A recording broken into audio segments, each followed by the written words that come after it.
All right, folks, I'm going to rearrange a little bit the order of these slides because we're going to be looking at the electrocardiogram in lab today. I want to make sure I cover that before we start lab because I don't know how you feel about this. Do you want me to do extra talking in lab today? Okay, I kind of figured that was enough. So all I did is I pulled electrocardiogram ahead of electrical properties of the heart. So we will talk about action potentials and how they're generated. I just kind of reordered the slides for it. I'm not going to eliminate anything, just a bit of reordering so that we are prepared for lab today. Before we talk about the ECG, I want to talk about the cardiac cycle. And really, you can start at any point in the heartbeat as the cardiac cycle. We're going from one point all the way around until that point happens again. The way your book presents the cardiac cycle, we are beginning with the onset of muscle contraction. That's where the cardiac cycle begins. The cardiac cycle ends at the next onset of muscle contraction. So we'll take a look at essentially in a cardiac cycle what happens during one complete heartbeat. And then we'll connect that with what we see in the ECG that we'll be determining in lab today. Keep in mind, I've already mentioned this idea of pressure changes. We're going to build up pressure in our ventricles. That's responsible for moving the blood. Now, the duration of your cardiac cycle varies from a quarter of a second at its fastest to greater than a second. Let's think about this. If your cardiac cycle lasts precisely 1 second, what is your heart rate? You're seeing 60 beats per minute. So we're talking a heartbeat of 60 beats per minute, and you're going through a cardiac cycle every second. If you're going through a cardiac cycle every quarter of a second, what heart rate does that give you?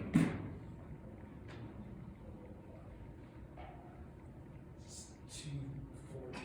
You get a heart rate of 240. And that's really an upper limit of the heart. We're talking, we get around 220 or so. That we're getting to an upper limit of our heart rate. At that point, efficiency starts to decrease. Our heart can't completely fill with blood before it starts beating again. So we do have an upper limit on how rapidly our heart can contract. We'll actually get a little bit of insight into where that comes from. We have a refractory period like we see in nerves and neurons.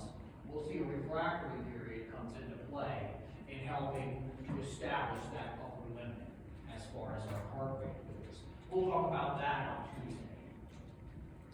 Keep in mind when we are discussing the cardiac cycle, if we're talking about systole, this refers to contraction. Diastole refers to dilation, or the period when the heart is at rest. So if the heart is in systole, we have active contraction occurring. If diastole is occurring, the heart is going into rest. It's dilating or filling up with blood, like a pump. Now we'll take a look at our valves at rest. So if we were thinking at rest, atrioventricular valves are open, semilunar valves are closed. I'm going to go back just a little bit. This is what we see in our heart at rest. When our heart is not actually contracted, atrioventricular valves, like the bicuspid valve, are open, semilunar valves are shut. The heart is at rest. We are in diastole, and we see dilation. We're filling the heart. We're filling up our ventricles. Here we're going to take up the beginning of our cardiac cycle. And where your book starts, the beginning of the cardiac cycle, wrong slide, where your book starts here at the beginning of the cardiac cycle is right here at this point where our ventricles are beginning to contract. For whatever reason, your book has chosen this point to start the cardiac cycle. We will see, however, that ventricular contraction happens right after the atria contraction. So the atria have already contracted. Your book is taking this point to start the cardiac cycle. The ventricles are just beginning to contract in this figure. And as the ventricles contract, like I mentioned, we see see a brief point when all of the valves in the heart are closed. The ventricles are starting to contract and exert force on this blood, but the ventricles are closed chambers. We see the blood pressure being driven up. So we're getting a massive increase in blood pressure at this point. As the ventricles continue to contract, this is called, by the way, isovolumetric contraction.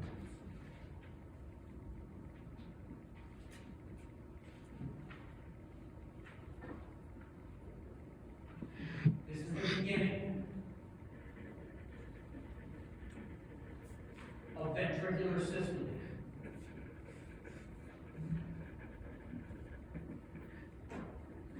At this point, the ventricles are closed chambers. Isovolumetric, we have an equal volume. Even though the ventricles are contracting, their volume does not change during this period because they're closed chambers. And isovolumetric contraction drives the blood pressure up. This is where we're generating our blood pressure. That blood pressure quickly rises. It is going to get to a point where now the semilunar valves right here and right here, those semilunar valves pop open. We move into full ventricular systole, where now our ventricles are totally contracted. We are ejecting blood from the heart. Out it goes through the aorta. Out it goes through the pulmonary trunk. So that blood pressure is now forcing open the semilunar valves, and blood is leaving the heart. This is ventricular systole. We see our ventricles having a reduced volume because they're contracted. As the heart begins to go into diastole, we have a second period that is isovolumetric. Isovolumetric relaxation, we have a point where all of our vessels close, or all of our valves close. The semilunar valves are closed because we have high pressure in the aorta and the pulmonary trunk. The pressure is falling in the ventricles because they are expanding, and we have a brief moment where the ventricles are closed off again. As the ventricles expand even more, their pressure goes down lower and lower. That then causes the atrioventricular valves, separating the atrium and the ventricle. These AV valves are now going to pop open. And now we have our heart in full diastole, it's in total relaxation. We have blood moving into the atria, both on the left and right side. Because our AV valves are open, that blood can start flowing to the ventricles. At diastole, our AV valves are open, our semilunar valves are shut, and the ventricles are now filling up with blood. When we start our next heartbeat, we will see the heartbeat starts in the atria. The atria contract first. And when the atria contract, they're taking the little bit of blood they have inside of them, and they're forcing that blood down into the ventricles. Once that happens, now we start our cardiac cycle back over. The atria have just contracted, the ventricles begin to contract, and we go back to isovolumetric contraction. So keep in mind, the atria always contract first. They're forcing a little bit more blood down into the ventricles. When the ventricles go into contraction or systole, the heart is briefly a closed chamber, driving up our blood pressure, ultimately forcing that blood out of the heart at high blood pressure. So you should be able to follow the steps here of the cardiac cycle. If we take a look, this is a really busy figure right here, just to give you an idea what we are looking at. At time 0 in this figure, we are starting our ventricular systole. So what happens? Right here, the solid black line where my arrow is, This represents the volume of blood in the heart. And what we are at an equal volume for this brief period between these two dotted lines. It's isovolumetric. We see the blood pressure in the left ventricle, shown in blue, in this isovolumetric period. That blood pressure jacks way up. It goes from virtually zero to very high in a very short period of time. The dotted lines represent the opening and closing of valves.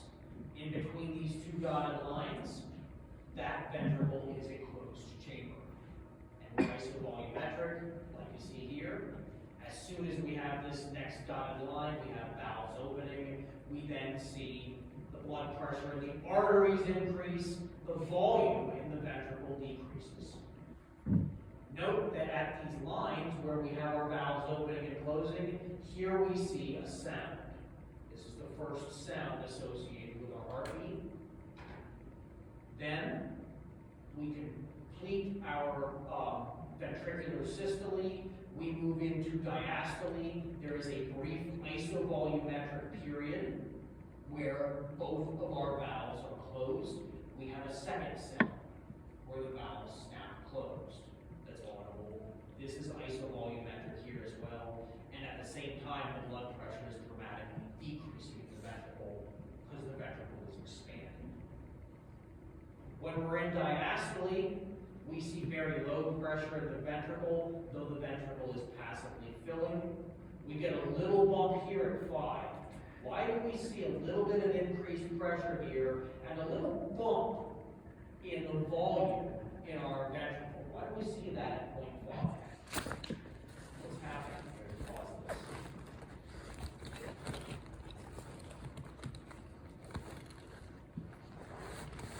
Keep in mind, this is happening just a split second before we go to our isovolumetric.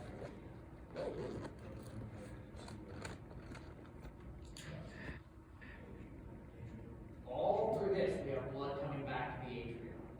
And there's a little bit of bump. We need a little bit more of volume in our ventricle. What causes that little spike in volume in our ventricle?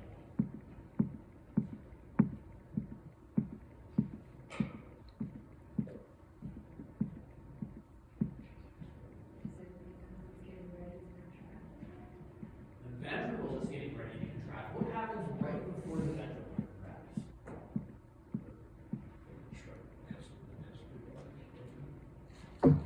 Those are already going to be open. Does the heartbeat begin in the ventricle? Where do we see the contraction start first? It's in the atrium. So what happens to the volume in the ventricle when the atrium contracts? It's going to increase it a little bit. So here's what we're seeing here to make this make sense. Right here at 5, number 5 represents atrial contraction. Atria contract, we get a little bit of a boost in the amount of blood in the ventricle. That causes a little bit of a bump in pressure. We're just squeezing a little more blood into the ventricle.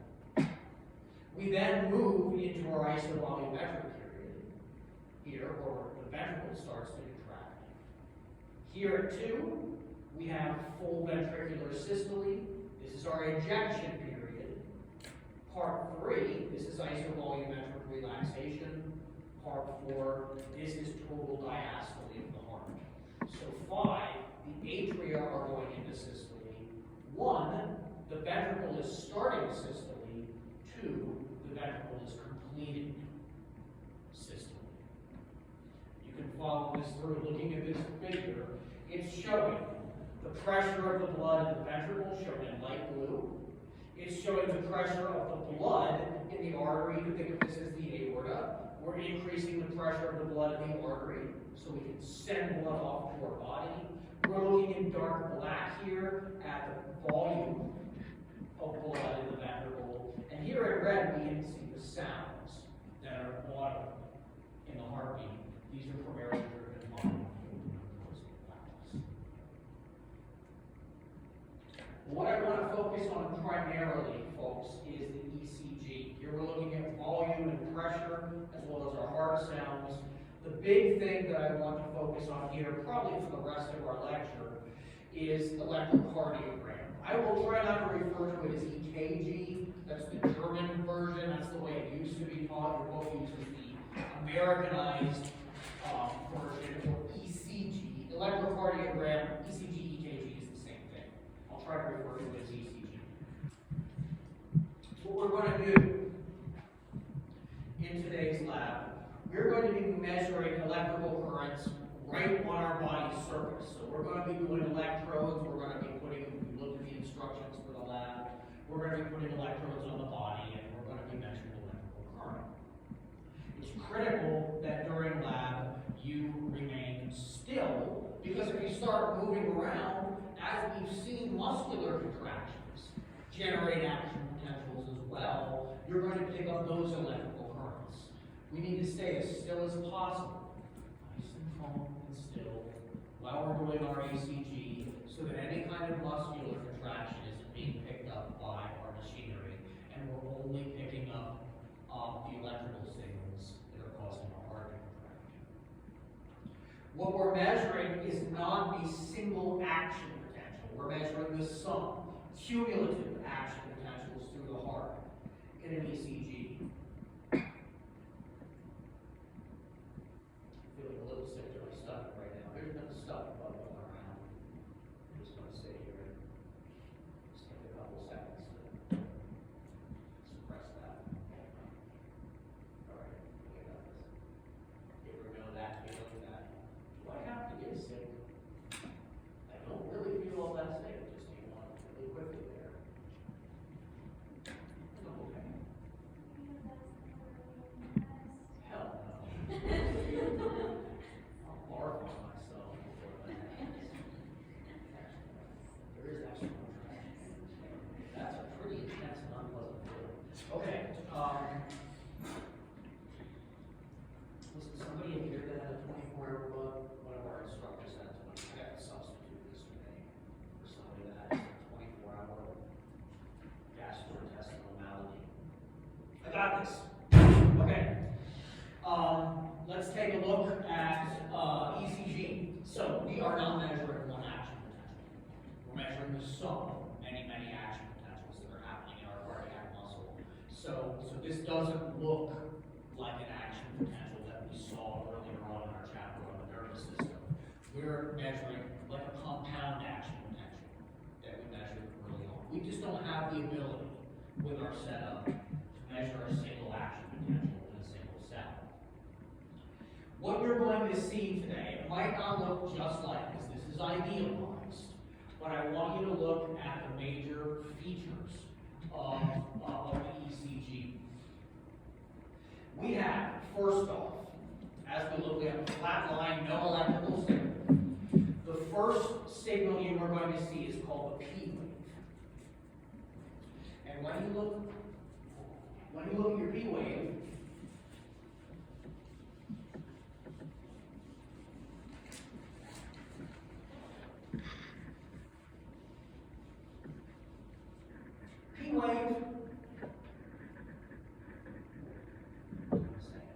P wave, this represents atrial systole. We have the original electrical signal that is causing the heart to start beating. This is traveling around the atria. We're forcing blood down into the ventricles at this point. We have an interval between P and R. We'll talk about where this interval comes from. We have a bit of a pause between atrial systole and this massive spike that you see here. This is the QRS band, or the QRS complex. When you see this big spike here, the QRS complex represents ventricular system. So the ventricles are going into contraction, and you will note there is an interval. You're measuring this interval. There's a lot of data analysis in today's PR interval is the time in between when our atria start to contract and our ventricles contract. And there's always a pause. See where that pause comes from. The atria contract, nothing happens for a split second, then the ventricles contract.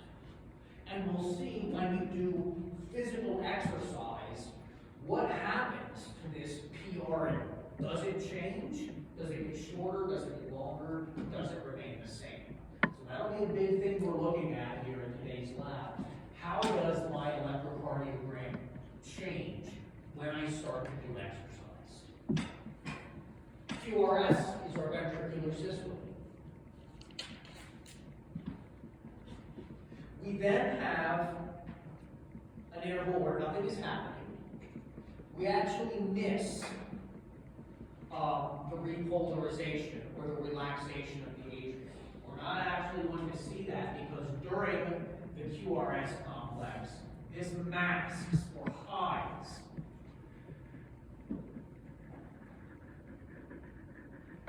atrial relaxation.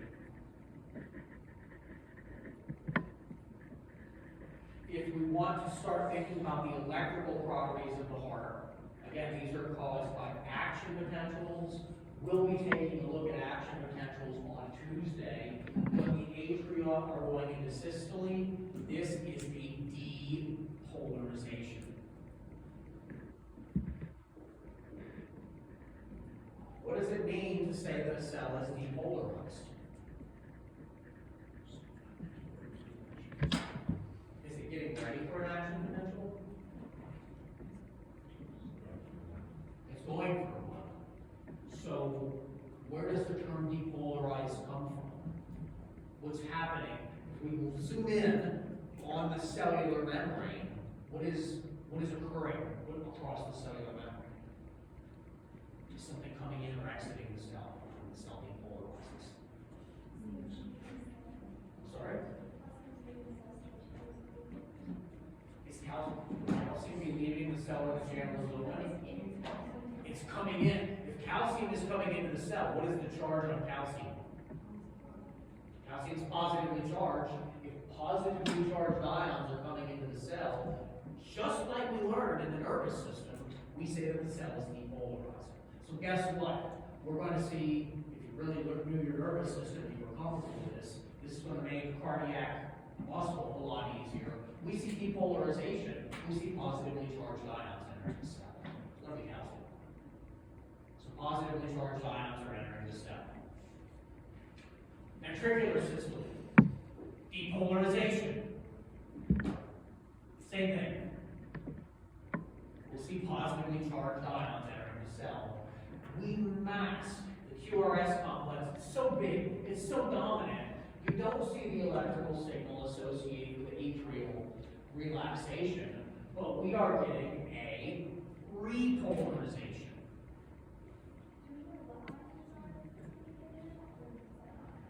We don't know yet.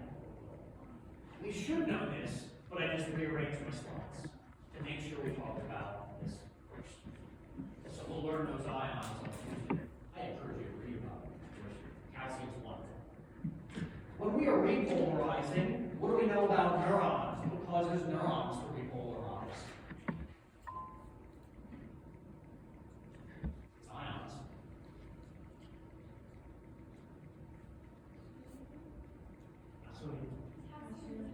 Potassium is leaving the cell. That's precisely what I was looking for. When potassium, positively charged ions, start leaving the cell, we undergo repolarization, and we will see that happening here in our cardiac muscle. So we have a second electrical signal that's associated with repolarization of our atria. We don't actually see that in the ECG because it's hidden by this big dominant QRS complex. We've got a moment in between our QRS complex where our ventricles are contracting, and then we see the T wave. What might, let's, I bet you can figure this out. What might the T wave represent?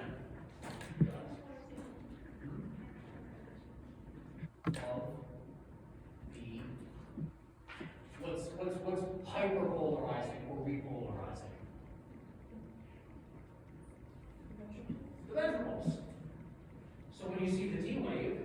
This represents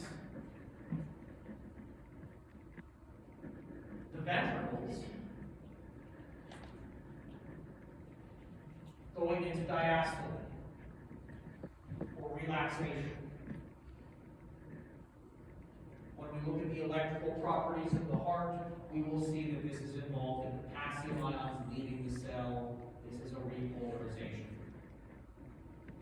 So when we start talking about the electrical properties of the heart, and we talk about how action potentials are generated in the heart, we will see that there are definitely some similarities with what we've all already learned in neurons and in skeletal muscle, but there's going to be some big differences in that we have a massively longer refractory period in the heart, much, much longer than we see in a neuron. Neuron, we're seeing a refractory period of milliseconds. Here we're seeing a refractory period of about a quarter of a second, 250 milliseconds. And we'll talk about why that's so important for the physiology of our heart. So these are the elements that we're looking at here in our ECG. We will also be measuring things like the time between the T and the P. We'll measure the TP intervals. We're going to be looking at a lot of intervals between each of these events. And what I really want you to think about in this lab, if there's one thing you really focus on in this lab, what's happening in between each of these major parts of our ECG. Which parts of these can decrease in time, which of them stay constant when we are doing exercise and accelerating our heart rate. That'll give us some knowledge of what's going on in our heart when it beats. We've got a few more minutes. Let's take a look here. Let's take a look at how the heart rate is generated, or the heartbeat is generated. We will see that the heartbeat begins here in the sinoatrial node. I'll talk about how that begins in class on Tuesday. Think of the sinoatrial node as the pacemaker of the heart. That is where heartbeat initiates. We're generating an electrical signal that travels around the atrium, and our atria contract. That signal pauses at the atrioventricular node. We're going to see the action potentials kind of slow down. There's passage through the heart, kind of get stuck there for a little bit of time at the atrioventricular node. They then pass along the bundle branches here in the septum of the heart, out to the Purkinje fibers that are surrounding our ventricles, and we see the ventricles go into systole. So action potentials start at the sinoatrial node, spread rapidly around the atria, which contract. Action potentials pause at the AV node for a brief second. That gives us our PR interval. Those action potentials are then spread rapidly through the septum, down to our Purkinje fibers.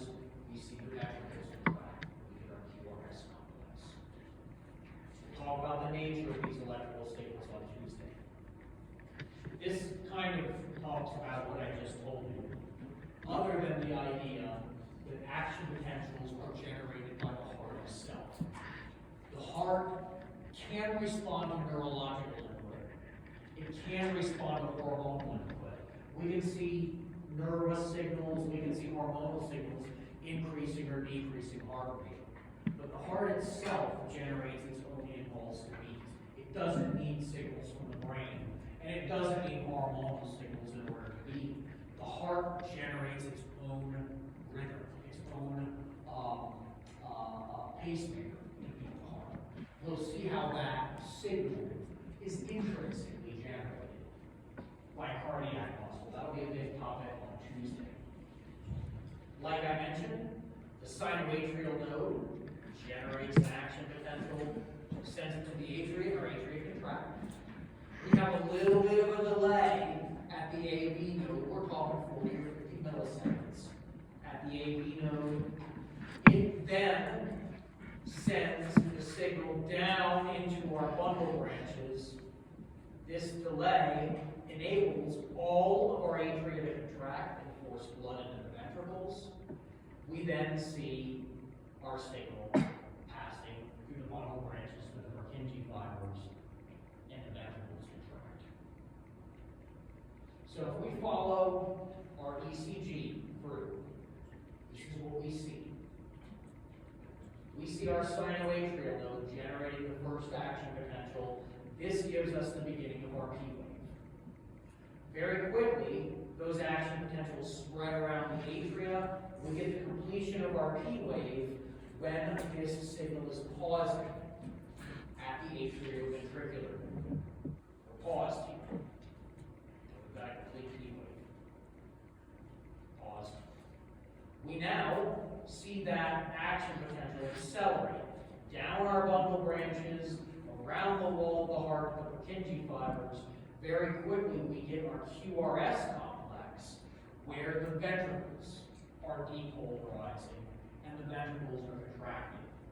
That gives us our QRS complex. We have a period here where nothing is happening, and then we see ventricular relaxation and repolarization.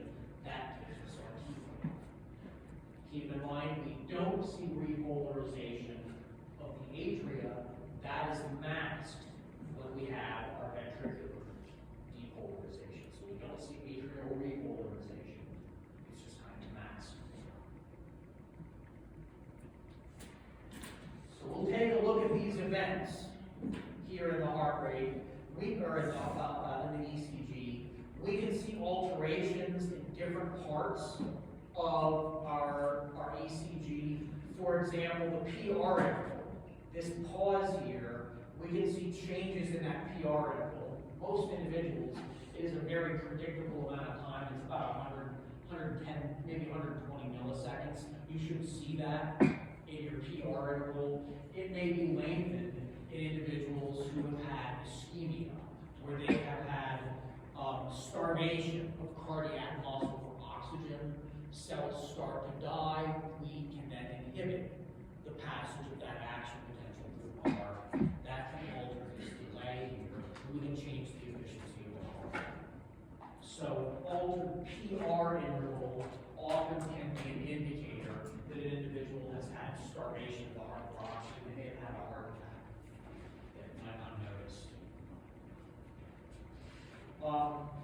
If we have a long QT interval, a long amount of time between the ventricular contraction and relaxation, we may have had a heart attack, we may have enlarged ventricles, we may have heart damage that is built up. So just some things to bear in mind. Today we'll look at what I would assume is a normal ECG. Young, healthy individuals, we'll see how that ECG changes. Just to give you an idea where we're going on Tuesday, we're going to talk about the action potentials of the heart. And this is another place where I chose, rather than using figures in your book, I chose to use figures from another textbook. This part was really nice as far as figures. Compare the figures that you look at. So as you're reading through your book, which is a good thing to do before Tuesday, you can line it up with the figures that I have here in PowerPoint. Goal on Tuesday is to finish our chapter. You can definitely look forward to having an exam on Thursday. I think look forward to prepare for an exam on Thursday. That is going to cover the end of chapter 12. So at the point where we started talking about muscle fuses, they're on in chapter 12. All of 11, all of 13, we may get into a little bit of 14 on Tuesday. We'll probably talk a little bit about some introductory material, not getting deep into the weeds in 14 on Tuesday. As far as labs go, today's lab will be on next Thursday's exam. It's essentially, I can't think of it off the top of my head, it's essentially everything after red light and green light. I can't remember the first one after red light and green light, but the labs after red light and blood lighting, definitely on the exam. ECG, peripheral